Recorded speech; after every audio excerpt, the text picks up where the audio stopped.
Hi there, everyone. How are you? Well, I thought about putting this PowerPoint together to help new social workers coming into the field with tips about how to organize their case management of all the layers of paperwork that goes into all the appointments and particular reports that need to be due perfectly on time. So I thought about putting this quick tip PowerPoint together for you guys so that this can help you. In fact, I found that while I was working in social services, um, supervisors and managers complimented me about always being perfectly on time with all my reports and all the particular important appointments that needed to be done, from the visitation, the notes, the reports, the courts, everything. So with that, I said, you know what, why don't I just put a slide together, because from working within the system and actually giving my pointers to other units to help them, um, I thought this would be a great idea. Okay, so I'll move along with you. I have a printout of the PowerPoint, and I'll talk about what I did that worked for me, and maybe you might want to try it. Okay, so let's see. Let's go to, okay, here we are. I have appointment dates. Okay, so what I wrote here is office desk calendar pinned up. I always had one near my desk to reflect all the court dates, because one of the things that we found that your managers were complaining about were caseworkers not being on time to a court date, or they forgot about it, or they didn't um, get the court report done in time. So this is very important. You have to, there's so many appointments, so it's really seriously important. I found what worked was having that calendar up on the side of my desk that actually reflected all the court dates, whether, whichever borough I had to travel in, whatever, it would be there. So I have here, and then you have your own separate book as well. Okay, so this is where I had the court dates, time, case name, and which court section on that calendar um, in my view by the desk. Okay, and I had that all posted. Um, and then I had posted on this calendar office visitation dates, time, and the case name. And then on a separate book. So it's kind of like you want to do this in triplicate, because it can very easily, when you have a large caseload, very, very easily just, you may bypass something. So then I had a large planner calendar book, so that would reflect what I'm doing in the field to myself, my special notes in that calendar, so I know all the families I'm going to visit, and I check them off as I'm working it. This is where you could post also your court appointments, case name and time. Preventative services can go into that book, because you may have meetings with these preventative services, your family home visits, in-office meetings with families, etc. All that can go into your large planner that you actually carry around with you, because you may have to change it at any given time quickly while you're in the field. Okay, so let's go to slide 3. Okay, this was interesting. This really was great. Um, I made a family home visitation grid. That was really super important because now what you also have on a separate paper, that it could be you could store it in your computer. On the desktop you will see it, and then you could always go to check it to make sure that you're on point. And I would split it into different columns. Everybody has their different way in how your office wants you to work a visitation. So these are the choices that I picked. I picked for the first column, I put the case name. In the second column, I had case address. In the third column, I had the names of the children. In the fourth column, I had a visitation date. In the fifth column, I had the phone number of that particular family that I have to call, right? The sixth column, successful or unsuccessful visit. Check mark for successful, put an X for unsuccessful, whichever way you want to do it. If you want to use a different color pen or whatever, maybe red because you didn't visit them. Maybe you want to put green because green light means go, like you did, you visited them. It's your choice on how you want to do that. But I found this to be amazing because before you even get to the end of the week, if in the morning when you come in and you're scanning your emails or whatever, you're looking at your desktop and saying, you know what, let me take a look at this family home visitation grid. And you look and you say, oh, this is really due for this week. And then you'll know instantly. You'll be on top of it because there's nothing worse than your supervisor of your unit telling you, did you visit so-and-so family today or this week? Well, when was the last time you visited the family? And now you're like, and then you have to flip through like a million pages. So, the most important quick answer grids should be right there up on your desktop so you can quickly take a look at it and say, oh, yes, Miss Mary, I visited this family on such and such a day. You would have it quick. That's really super important. Okay. Let's go to the next slide. What do we have here? We have, this is also very important. I found this to be super important, so I made a grid out of this. So children's medical grid. That's important because there's nothing worse by the time you get to writing a court report or to complete your case that your supervisor or manager sits with you and asks, did you get all the medicals on all the children in that family? And are they updated? Because sometimes you could have a case for a couple of years, right? Could be 2 or 3 years. And then you find out that you did not get the updated report, so you can't close this case. So I made another grid called the Children's Medical Grid. And then if we take a look at this together, we have in the first column, case name and address. Second column, I had children's names and dates received for the medicals. The third column, doctor's name and title, name and specialty, example, pediatrician, pulmonary, allergist, because maybe the children go to more than one medical appointment. And you'll be surprised how that can come to bite you, where you can't close the case because you did not get a completed medical, or maybe the surgeon, the allergist, the pulmonary, whatever it is that's serious, that if a case can't get closed within the 60 days, if that's the way it's going to go, sometimes it is extended and they're going into a different kind of a case where it goes into family services.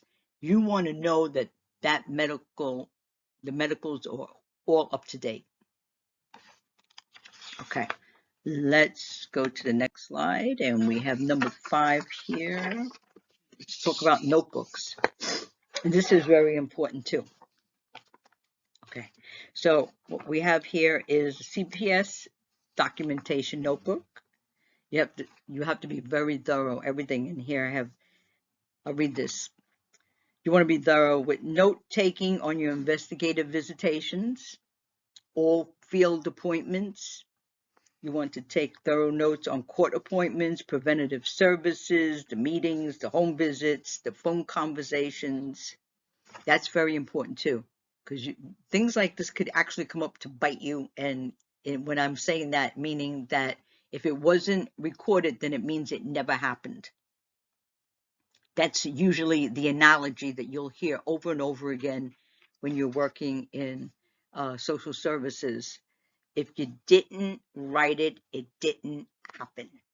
Okay, so every conversation you have with a provider, the school, the doctors, the clients, whatever it is, it has to be recorded. I added what I call my to-do list journal. This extra notebook was my golden excellence idea. So this is where you'll write whatever you have to get done the next day. Example, calling preventative services establishments to ask for a current update on the reports on clients' progress. Example, calling the schools for the report cards, ask them to fax them to you. Give them the fax number. Some of the schools, they'll just ask you to fax the school with that information so that they know that you are actually the social worker, because maybe they didn't meet you yet. This added book helped to ensure that you do not miss any important details in what is required for when you are trying to end the case, or you have to write a report. It is very, very important, because this is another thing that I heard. All the issues that I heard when I began, like those first 18 months, I paid attention to what the supervisors and managers were complaining about.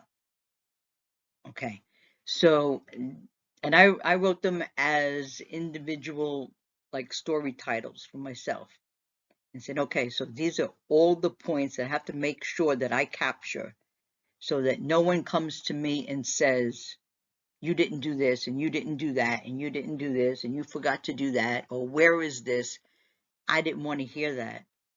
And in the beginning, I did hear a little bit of that, because even though you go through an academy and you learn all this stuff, you really have to come up with some kind of an organizational way of doing something so that you make sure you're on point, because the whole idea of having an 18-month probation period is to see if you can handle it. And I remember in that first 18 months, I had, wow, that can, they start you off slow, like 8 cases, maybe 10 cases, 12 cases. They try to keep it low until you get the swing. But by the time I got to the 18th month, I remember that it was starting to look like even 20 cases.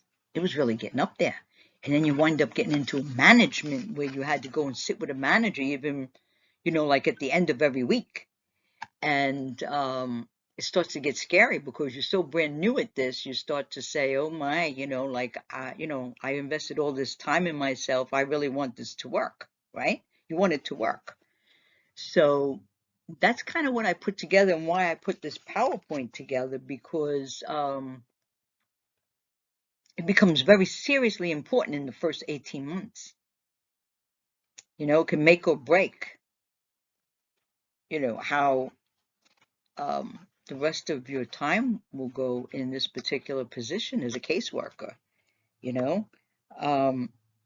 So I really had to come up with a really tight to-do list journal that was my private spot for myself, so that I can, do a checkpoint on each case. So as I was working, I would look at each case point and know, okay, so this was missing, that was missing, I didn't do this yet, or whatever. And that helped me get to the point where I didn't have to worry about someone overly criticizing what I was doing, and I got everything perfectly on point. Very important. Okay, Let's take a look at progress notes. That is slide number 6. Progress notes, home visits, and school visits. Okay, so you see here, I wrote CPS workers are given laptops to carry in the field with them. You want to use this to your advantage, although one is given a certain amount of time to get those notes into connections. Waiting too long could build up to where you cannot catch up. And this can happen because one does not know when other duties call on the job, and the progress notes will be delayed, and that definitely is going to cause a lot of issues. So my personal tip that works for me is to get the progress notes in connections on exactly the same day you go to visit the family. I never, ever, ever let that go. Never let that go undone. As soon as you visit that family, you have it. It may not be like perfectly on time, like like you're gonna come out, sit in your car, or if you don't have a car, you're gonna go somewhere and type this out somewhere and then go to because maybe you might be late. But regardless, if I had 4 or 5 visits in that day and I have my laptop, I would not go to sleep until I made sure all 5 of those appointments all those visits got printed into connections in the progress note before I closed out for the day. And that helped a lot because what I noticed that was happening, that workers would just keep writing and writing in their books, and they have the notes, and then they say, oh, well, on Friday I'll sit down and I'll write all my notes, or tomorrow morning when I get in the office I'm going to sit down and I'm going to write the notes. But you don't know what emergency is going to come up in between, because basically that's the whole kind of job, that's the whole thing about being the social worker. You don't know when that emergency is going to come up and you're going to have to go into the field, or there's an emergency you have to go to the hospital because maybe in your case something happened and the family's in the hospital and you have to meet up with them. Okay, so these things can happen, so you want to make sure that whatever visitation notes you have go into the progress notes on the same day if you can, or the next morning the latest, because if you let it pile up for the whole week, you may not have time, because then you also have these visitations with families that meet at the agency. And suppose now you have 2 or 3 families visiting in the evening, and now you're sitting with them and you're watching them and you're writing more notes, but you didn't get to type them. You can't sit and type your notes while you're supposed to be supervising a family. That's going to be a problem, because that means your eyes are not on to make sure that everything is going smoothly and safely. So that's very important, not to fall behind. So you want to make sure that or your notes, even if you visited a doctor, whatever it is, the home visit, the school visits, the doctor visits, whatever you have that you have to write in those progress notes in that particular day that you do the whatevers, you really should get that done. Okay, so let's see. Let's go to slide number 7, morning routine. Okay, so what do we have here? We have so I wrote here, the morning was the perfect time to check my emails, call the collaterals for special reports about the clients, example of the schools, the drug rehabs, the doctors, and you'll get to know all these professionals' time schedules. Like I found in my area, and you could ask them as well. The rehab centers, they really liked when I called between 7:30 a.m. and 8 a.m., which was perfect for me. That was very important. So that, and I would do that. I would just call them between 7:30 or 8 a.m. and I could ask them to fax me the updates and I could talk to them. And then another thing that was really good is If I was sitting at my phone, I would hurry up and open up my the case, the particular case. Let's say it was Mr. Smith. I opened up to Mr. Smith's caseload, and then I make my phone calls, and I have the progress note open, and then I'm talking on the phone, and I'll talk to the rehab, like rehab ABC. Oh, hi, how are you, Miss Daisy? I'm just looking for a report on Mr. Smith. Can you give me maybe a verbal, and then also fax me the report, the updated report, and then the person would talk to me, and I would quickly type in, and I would write in my book as well. You have to write it, and then before I get to the next phone call, I would type it into the progress note. So now it was live streamed. I talked to the rehab person, and I wrote down about Mr. Smith's report, wrote down the information and who I spoke to, the phone number, and that they're going to fax me the report. And I do that all in one time. Then I get off the phone, finish typing it. I'll go to the fax machine, send the fax so that they could send me the updates with the signed HIPAAs and everything. So, and I would continue on, keep going and going, because, if I'm going to get into the office like by 7 a.m. and I could sit at my desk and do all of these things before everything starts at 9, I have 2 hours available to me to get this very important work done. Not to say that you can't do it later in the day, but I like that quiet time, and it really helps me speed through the most important stuff very quickly. What else do I have here? And even like I wrote here, like whether the person answers your call or not, this must be documented so no one can say you did not call. So, you want to write that down as well. If the person didn't answer and you left a message, say that, write it down. Write it in your progress note. I called so-and-so at 7:30 a.m. They didn't respond.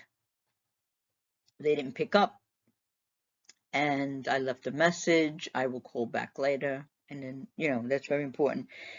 So then if you're using this method I'm saying here, then you're demonstrating to your management that you are documenting every call. There's an area where notes in the notebook start to pile up, and then it's better to get it done while you are in the actual routine. I wrote that there. Okay. Let's see. Let's go to slide number 8. Talked about the progress notes.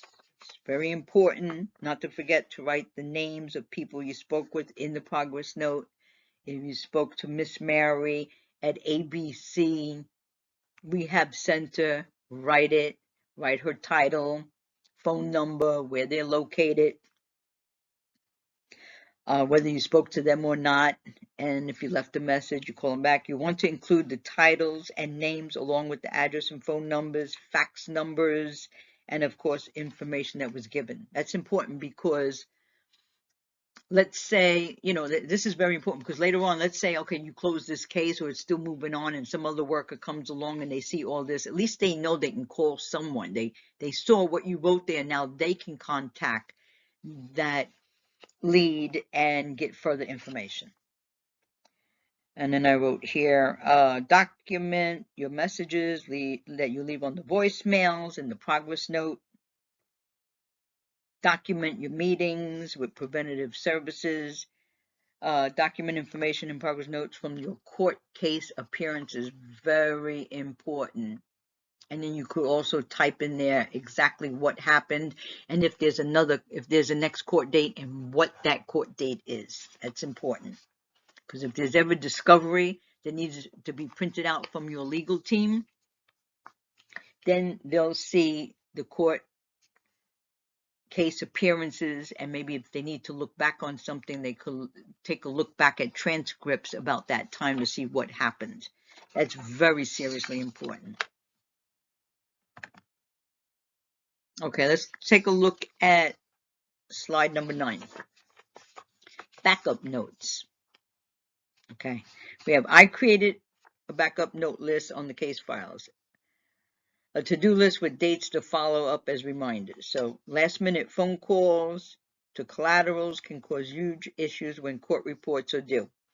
You want to be on point with your notes and timely with information you need to enter in these reports for court, and to help you either close a case or turn over the case to the FSU, which is Family Services Unit Department, for more monitoring and preventive services. As you receive report documents from collaterals, be sure to document in connections as soon as you receive the document. If not possible, write yourself a note in journal so you will not forget this note. Okay, that's very important. You could even put a little note paper on the actual case file that you have, that you put in your file cabinet, and that could actually have a little checkoff list of what you have to do very quickly for each one of those cases. And as you're working it and you check it off, and then you see something that didn't get checked off, you know that, okay, I forgot something there. Let me go back and check this. Let me check this file, because when I take this file and sit down with a family services unit, if we're keeping the case longer, maybe the family needs to be monitored longer. So that's why it's going to go to a family services unit. Okay. It's not like every case is going to be closed in 60 days. They might have to continue. Okay, that's important. Okay, and we have court reports. Okay. I always had the reports done 10 days before the due date. It helps because you need signatures from your supervisors and managers, as well as giving them time to read your work for any corrections. So my tip is to attach a list on the case file with all the documents needed for the report and what must be included with the report. This way you can check it off as you proceed. Okay.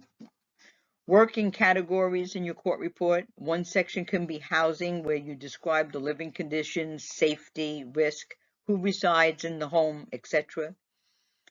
Next could be collateral updates, where you name the family members, the specialty doctor's name, address, phone number, and a brief summary about the report, as well as a copy of that report to be included. Next, you could have, in the next paragraph, you could have like children by name, immunization reports, doctor's name, address, phone numbers, brief summary for that each section for each child in your report. Then the school name, school summary or progress reports, and you continue to do this for each child in your court report. And whatever is needed for your court report, you could give it a category with information in that paragraph. It makes it easier for the judge to read quickly in court, and then the judge could go straight to that particular category. That would be so helpful. That the judges love that, because they could quickly flip through. And then at the end, when you have your summary, and quickly recap a little bit of everything from all those particular categories into one summary, so that actually the judge can go to that last page and read your summary, and it would be comprised of all the other parts. So that would be very helpful. Okay, so that concludes the PowerPoint. And I hope that this was helpful for you. I know that it works for me, and I was able to get everything done perfectly on time. I hope this works for you. Okay, bye-bye.